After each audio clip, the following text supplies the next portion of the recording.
Hello students, welcome back to my channel. शिक्षा competition UGC NET और MP SET उसका paper first हम पढ़ रहे हैं। और पेपर फर्स्ट के लिए आज हमारी यूनिट 2 स्टार्ट होने वाली है। इससे पहले हम यूनिट 1 की थ्योरी और उसके कुछ क्वेश्चंस भी कर चुके हैं।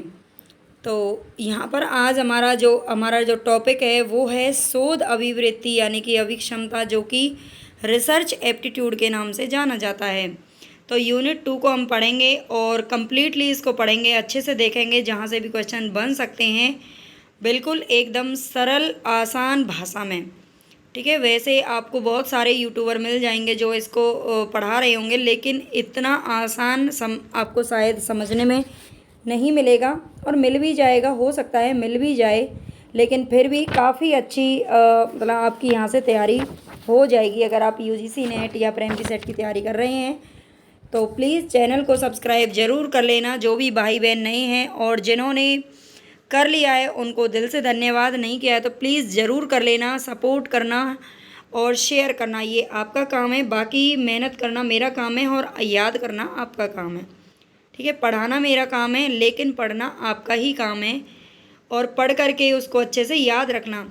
और आप चाहते हैं कि इसकी पीडीएफ अगर आपको मिल जाए, अगर आप पीडीएफ से अगर आप नोट्स बना नहीं सकते, आपके पास टाइम की कमी है, कुछ भी है, तो आप पीडीएफ के लिए टेलीग्राम चैनल, उसकी लिंक दी हुई है डिस्क्रिप्शन में, तो आप उसको ज्वाइन कर सकते हैं। वहाँ से आपको पीडीएफ इसकी मिल जाएगी, जहाँ से आप बार बार इसका रिवीजन कर पाएंगे। तो चलते हैं हम अपने टॉपिक की तरफ। सबसे पहले हम यहाँ पर देखते हैं अनुसंधान। तो अनुसंधान का अर्थ, विशेषताएं और प्रकार। सबसे पहले हमें यही जानना होगा कि अनुसंधान का अर्थ क्या होता है, रिसर्च का अर्थ क्या होता है। तो अनुसंधान का अर्थ क्या होता है? अनुसंधान अनुसंधान किसी 1 मिनट भाई, ये क्या हो गया?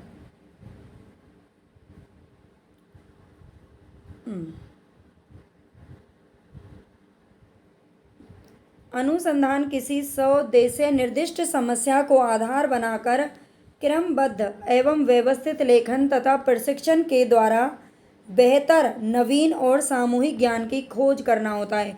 अनुसंधान का अर्थ होता है खोज करना। ठीक है, किसी नई चीज़ की खोज करना, किसी बेहतर चीज़ की खोज करना, जो चीज़ हमारे पास है उसमें और अच्छे से उसको क्या करना, अपडेट करना, ये होता है अनुसंधान।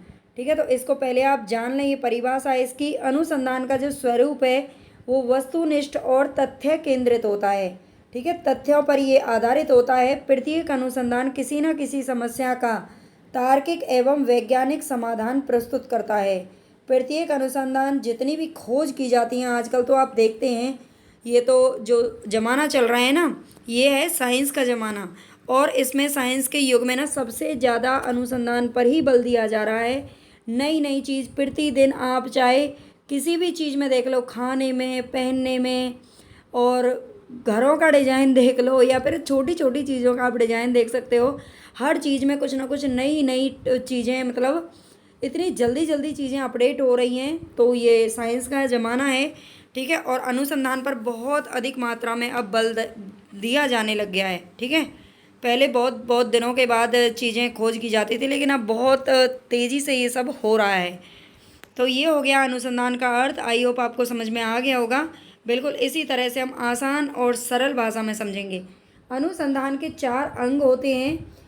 कौन कौन से अंग होते हैं अनुसंधान के? तो ज्ञान क्षेत्र की किसी समस्या को सुलझाने की प्रक्रिया करना होना, यानी कि ज्ञान क्षेत्र की कोई भी समस्या अगर हमारे सामने है तो उसको सुलझाने की जो प्रक्रिया है वो इसका एक अंग होता है।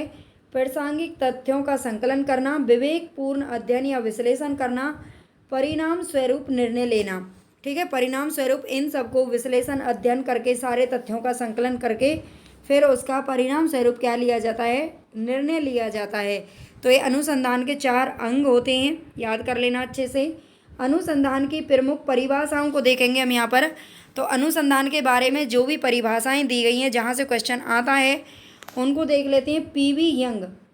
तो पीवी यंग ने क्या कहा है? अनुसंधान एक ऐसी व्यवस्थित विधि है जिसके द्वारा नवीन तथ्यों को खोजने और पुराने तथ्यों की विषय वस्तु, ठीक है, पुराने नए तथ्यों को खोजने के लिए अथवा पुराने तथ्यों की विषय वस्तु, उनकी क्रमबद्धता, अंतः संबंध, कार्य कारण व्याख्या और उनके निहित नैसर्गिक नियमों के पुष्टिकरण का कार्य किया जाता है। तो पीवी यंग की ये परिभाषा याद रख लेना, बहुत ही इंपॉर्टेंट है।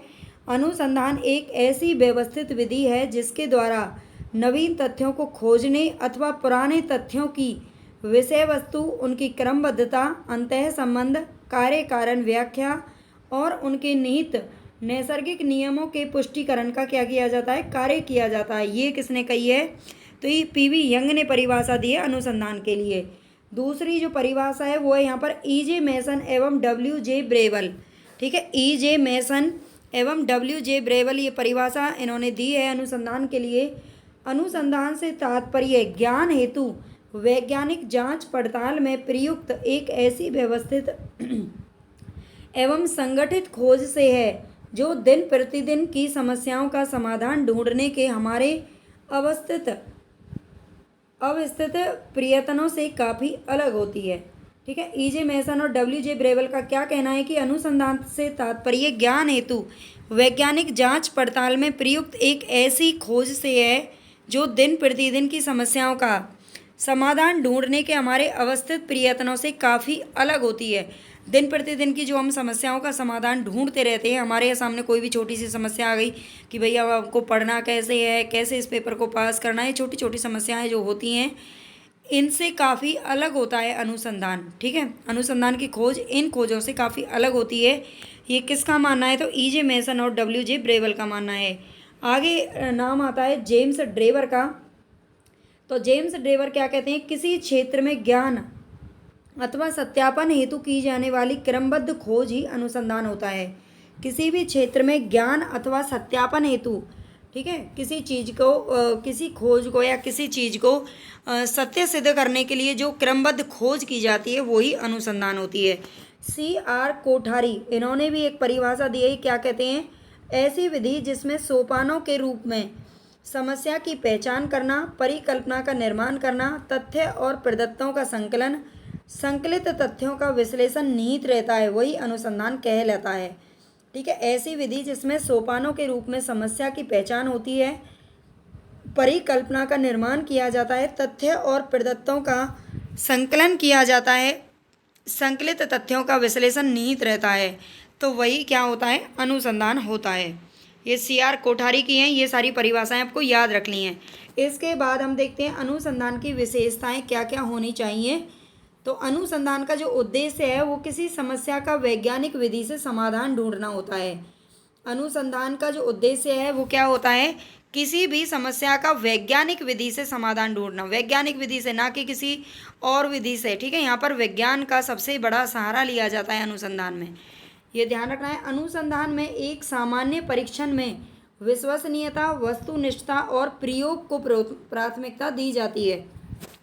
इसमें विश्वसनीयता और वस्तुनिष्ठता के साथ साथ क्या होता है? प्रयोगात्मक जो चीज़ें होती हैं, प्रयोग को सबसे ज़्यादा बढ़ावा दिया जाता है, प्रयोग को प्राथमिकता दी जाती है। अनुसंधान सिर्फ सूचनाओं की पुनः प्राप्ति, ये प्राप्ति है भाई, इसको थोड़ा सा देख लेना, प्राप्ति या संग्रहण नहीं करता, बल्कि अनुसंधान में नियमों या सिद्धांतों के विकास पर भी बल दिया जाता है।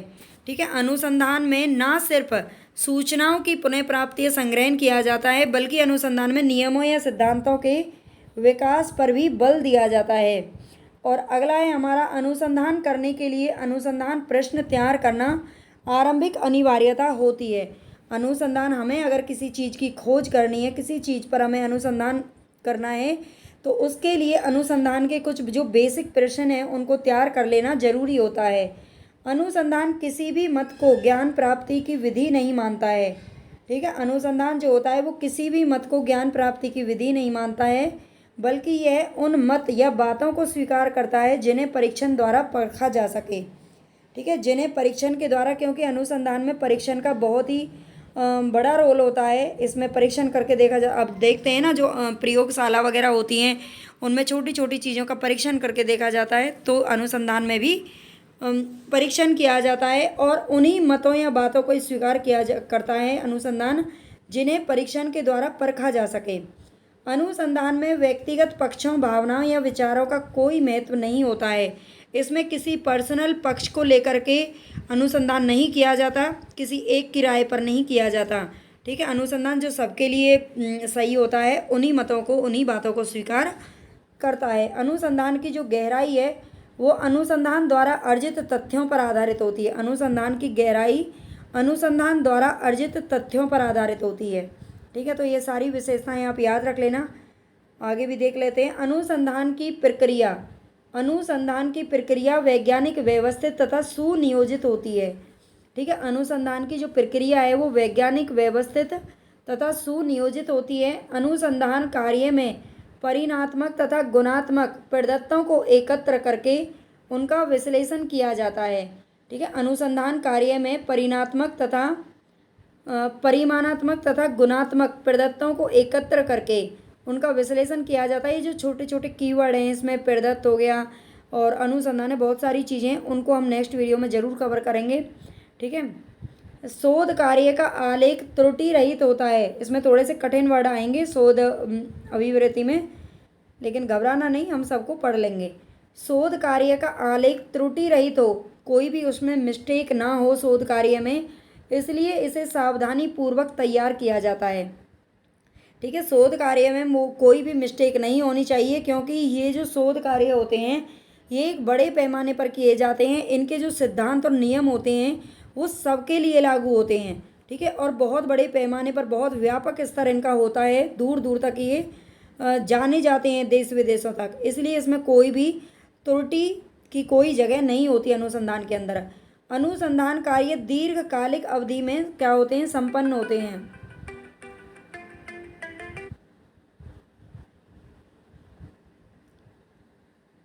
अनुसंधान कार्य दीर्घकालिक अवधि में संपन्न होते हैं, इसलिए इसमें शीघ्रता या शॉर्टकट का भी कोई स्थान नहीं होता है। ठीक है, ये दीर्घकालिक, एक लंबी अवधि, मतलब लंबा समय में संपन्न होते हैं, लंबा समय चलता है इनके लिए, इसलिए इसमें शीघ्रता या शॉर्टकट तो होता ही नहीं है।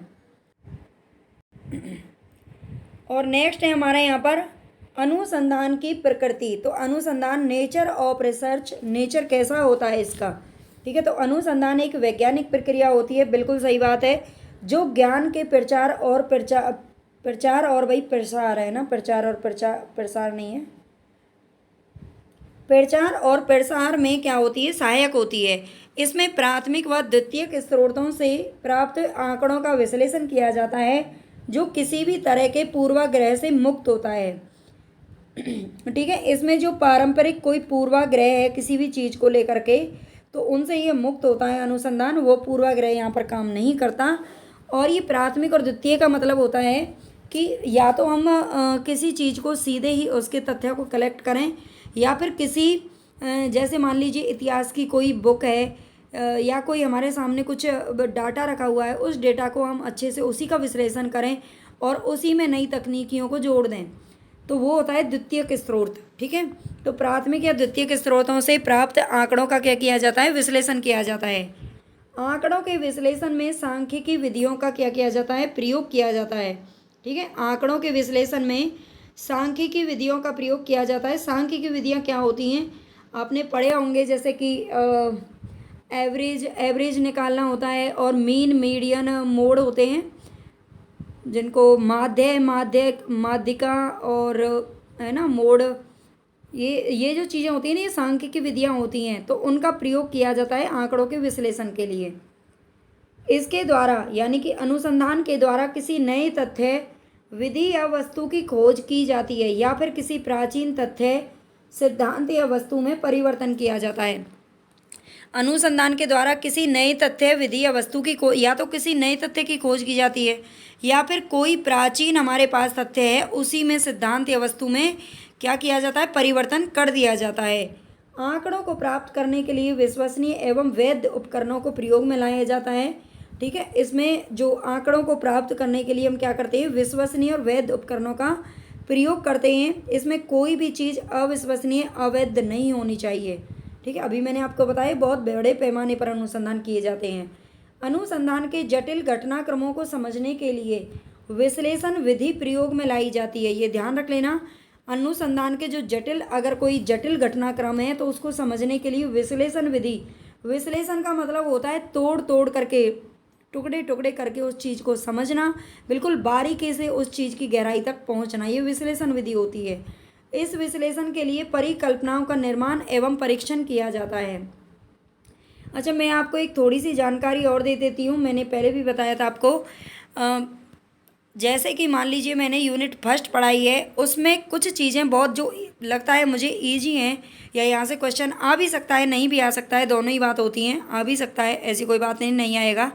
लेकिन जो चीज़ें सारा एक एक एक एक अक्षर तो हम सारा नहीं पढ़ सकते, है ना, इतना टाइम भी नहीं मिलता है, क्योंकि कम से कम यूजीसी नेट की तैयारी करने के लिए ना 1 साल का समय चाहिए, अगर सही मायनों में तैयारी की जाए तो।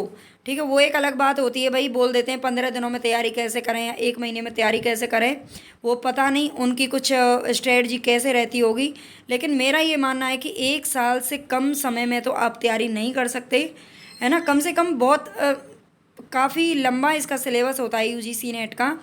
तो उसके लिए क्या है कि कुछ चीज़ें हैं जो हमें थ्योरी में छोड़नी पड़ेंगी, लेकिन इम्पॉर्टेंट चीज़ को मैं बिल्कुल नहीं छोड़ूंगी, और जिनको मैंने छोड़ा है उनको मैं शॉर्ट्स के माध्यम तक आप तक पहुंचा दूंगी। तो अभी मैंने मतलब 3-4 शॉर्ट्स कोशिश करूंगी आपको डेली मिल जाएं, आपको उनको देखना होगा, सपोर्ट करना होगा, तभी मैं डालूंगी, नहीं तो एक्स्ट्रा मेहनत मैं क्यों करूँगी, है ना। तो आपके लिए ही कर रही हूँ ये सब इतनी मेहनत, तो आप उनको ज़रूर देख लेना। वो आपके लिए सिर्फ मनोरंजन के लिए नहीं है, किसी गाने को सुनने के लिए नहीं लगाती, बल्कि सिर्फ आपको आपका रिवीजन अच्छे से हो जाए, जो चीज़ें छूट गई हैं वो आपकी कवर हो जाए, इसलिए मैं उनको डालूंगी। ठीक है, वैसे मैं शॉर्ट्स वगैरह नहीं डालती हूँ, कभी कभाई एक आध डाल देती हूँ मनोरंजन के लिए, तो लेकिन अब मैं मनोरंजन के लिए नहीं बल्कि आपके लिए डालूंगी। तो उनको ज़रूर देख लेना, और प्लीज़ चैनल को सब्सक्राइब ज़रूर कर लेना भाई, है ना। और लाइक तो कर ही देना है, अगर क्लास पसंद आती है तो कम से कम एक लाइक तो कर दिया करो, इतनी कंजूसी क्यों करते हो। और शेयर भी कर दिया करो, है ना। ज़्यादा से ज़्यादा बच्चों को अगर आप भेजेंगे तो सबका भला हो जाएगा, मेरा भला भी होगा और आपका भी होगा, बाकी बच्चों का भी हो जाएगा। अनुसंधान के प्रकार, तो अनुसंधान के प्रकार यहाँ पर देख लेते हैं हम। किसी भी अनुसंधान की शुरुआत एक समस्या की पहचान के साथ होती है। ठीक है, सबसे पहले हमारे पास कोई समस्या होनी चाहिए, अगर समस्या होगी तभी तो हम अनुसंधान तक पहुँचेंगे, तभी तो हम उस समस्या को सॉल्व करते करते किसी नए सिद्धांत पर पहुँचेंगे। ठीक है, तो समस्या की पहचान के साथ इसकी शुरुआत होती है। इसके बाद समस्या को पहचानने के बाद समस्या को पहचान कर उसका समाधान ढूंढा जाता है, जिसके 2 मुख्य कारण होते हैं। समाधान को ढूंढने के लिए 2 कारण होते हैं, एक तो होता है बौद्धिक यानी कि इंटेलेक्चुअल, और एक होता है व्यवहारिक यानी कि प्रैक्टिकल। ठीक है, इंटेलेक्चुअल यानी कि बौद्धिक, जो बुद्धि जिसमें काम करती है, और एक होता है व्यवहारिक जिसमें व्यवहार काम करता है हमारा। तो बौद्धिक क्या होता है, बौद्धिक का थोड़ा सा अर्थ देख लेते हैं। मनुष्य की जिज्ञासु प्रवृत्ति, एक तो होता है ना मनुष्य एक जिज्ञासु जीव है ना। ऐसा नहीं है कि मतलब उसको ना डेली ऐसा लगा रहता है कि हमको ये भी जानना है, वो भी जानना है, ये भी करना है, वो भी करना है। तो उसकी जो जिज्ञासु प्रवृत्ति है वो बौद्धिक होती है, और प्लस इसमें ज्ञान अर्जन से प्राप्त आत्मसंतुष्टि की भावना होती है इसके अंदर। ठीक है, बौद्धिक के अंदर क्या होती है, मनुष्य की जिज्ञासु प्रवृत्ति और ज्ञान अर्जन से प्राप्त आत्मसंतुष्टि की भावना। ठीक है, ज्ञान वो ज़्यादा से ज़्यादा वो ज्ञान प्राप्त करना चाहता है ताकि उसे संतुष्टि मिल सके। तो ये बौद्धिक कारण होता है किसी भी समस्या का समाधान ढूंढने के लिए। और व्यवहारिक की बात करें तो ज्ञान की प्राप्ति, मतलब हमें ज्ञान की प्राप्ति तो हो चुकी है। ठीक है, ज्ञान की प्राप्ति हो चुकी है बुद्ध की तरह, और समस्या विशेष का व्यवस्थित रूप से विश्लेषण करना। और हमारे सामने क्या है, समस्या भी है, और समस्या का हम क्या करना चाहते हैं, विश्लेषण करना चाहते हैं। तो ये हमारा दूसरा कारण हो गया। उपर्युक्त दोनों कारणों के आधार पर समस्त अनुसंधान को 2 वर्गों में विभाजित किया जाता है। ठीक है, अनुसंधान को 2 वर्गों में विभाजित किया जाता है, मूलभूत अनुसंधान और व्यवहारिक अनुसंधान। ठीक है, 2 कारण है, बौद्धिक और व्यवहारिक, 2 वर्गों में विभाजित किया जाता है, मूलभूत अनुसंधान और व्यवहारिक अनुसंधान। जीन पियाजे ने मूलभूत अथवा मौलिक अनुसंधान के आधार पर ही अपना मानव विकास का सिद्धांत दिया था। जीन पियाजे का जो आपने संज्ञानात्मक विकास का सिद्धांत पढ़ा है वो किसके आधार पर दिया है, तो ये मूलभूत अनुसंधान के आधार पर दिया है। ठीक है, राष्ट्रीय विज्ञान फाउंडेशन ने अनुसंधान का वर्गीकरण निम्नलिखित प्रकार से किया है। राष्ट्रीय विज्ञान जो फाउंडेशन है इसने 3 प्रकार से वर्गीकरण किया है, मूलभूत अनुसंधान, व्यवहारिक अनुसंधान और प्रयोगात्मक अनुसंधान। ठीक है, मूलभूत, व्यवहारिक और प्रयोगात्मक, ये याद रख लेना। एडवर्ड और क्रॉम्बेक का वर्गीकरण 4 रूपों में किया गया है। एडवर्ड और क्रॉम्बेक जो वैज्ञानिक हैं, है ना, तो इन्होंने अनुसंधान का वर्गीकरण 4 रूपों में किया है। सर्वेक्षण अनुसंधान, प्रविधि अनुसंधान, व्यवहारिक अनुसंधान और आलोचनात्मक अनुसंधान। ठीक है, आलोचनात्मक जो अनुसंधान होता है पूर्व धारणाओं पर आधारित होता है। तो आई होप आपको यहाँ तक सारी चीज़ें अच्छी लग रही होंगी, पसंद आ रहा होगा, है ना। अनुसंधान के उद्देश्य, और आप देख लेते हैं यहाँ पर अनुसंधान के उद्देश्य क्या होते हैं, क्यों हम इन सब चीज़ों को करते हैं। तो किसी घटना के बारे में नई जानकारी प्राप्त करना, किसी विशेष स्थिति का सही वर्णन करना, समस्याओं का समाधान करना। अगर मान लीजिए कोई अफवाह फैल रही है ना, तो उसका क्या किया जाता है, अगर उसको सही तरीके से फिर उसकी खोज की जाती है, क्या ये सच में सही है या नहीं है, तब किसी निर्णय पर पहुंचा जाता है। तो उसका सही वर्णन तभी किया जाता है। ठीक है, तो ये होता है किसी भी विशेष स्थिति का सही वर्णन करना, समस्याओं का समाधान करना, विज्ञान पर आधारित वस्तुपरक ज्ञान होना, 2 चरणों के मध्य कार्य कारण संबंध को समझना और परीक्षण करना। ठीक है, 2 चरणों के मध्य कार्य कारण संबंध को समझना और परीक्षण करना, किसी घटना के साथ सह संबंध की जानकारी प्राप्त करना, व्यवस्थित प्रयत्न द्वारा सिद्धांतों का निर्माण करना। ठीक है, व्यवस्थित प्रयत्न के द्वारा सिद्धांतों का क्या करना, निर्माण करना। तो ये इसके क्या है, उद्देश्य है। आप चाहें तो स्क्रीनशॉट वगैरह ले सकते हैं।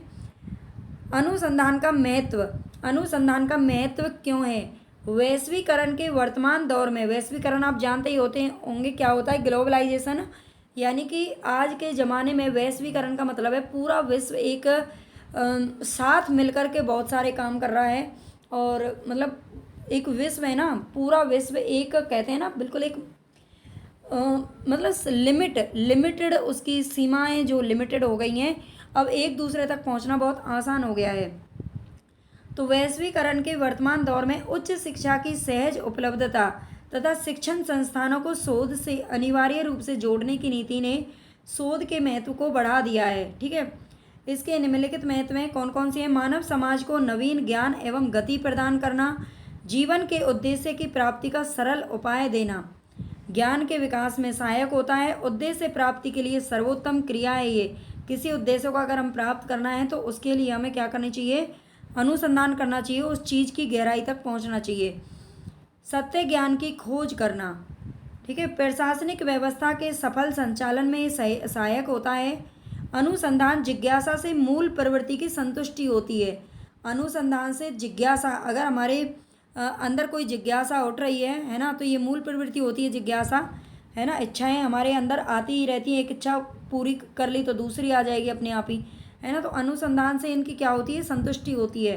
पूर्वाग्रह के निदान और निवारण में भी ये क्या होता है, सहायक होता है। अगर कोई पूर्वाग्रह है, जैसे चल रहे हैं हमारे तो देश में बहुत ज़्यादा पूर्वाग्रहों पे लोग जीते हैं, है ना, तो उनका निदान और निवारण में भी क्या करता है, ये अनुसंधान सहायक होते हैं। तो हमारा आज की क्लास में इतना ही काफ़ी है भाई, बोलते बोलते मुंह सूख जाता है ना, लगातार बोलते बोलते। तो चलते हैं, बस आज के लिए इतना ही है। नेक्स्ट क्लास के लिए आप तैयार रहना, और प्लीज़ ज़्यादा से ज़्यादा सपोर्ट करना है, सब्सक्राइब करना है। आप जितनी जल्दी, जितना ज़्यादा शेयर करेंगे, जितना ज़्यादा आप सपोर्ट करेंगे, उतनी ही जल्दी ज़्यादा से ज़्यादा क्लासेस मैं आपको करवाऊँगी। ठीक है, सारी चीज़ें करवाऊँगी। चलते हैं, thank you, bye bye, take care, पढ़ाई करते रहना, मस्त रहना, खुश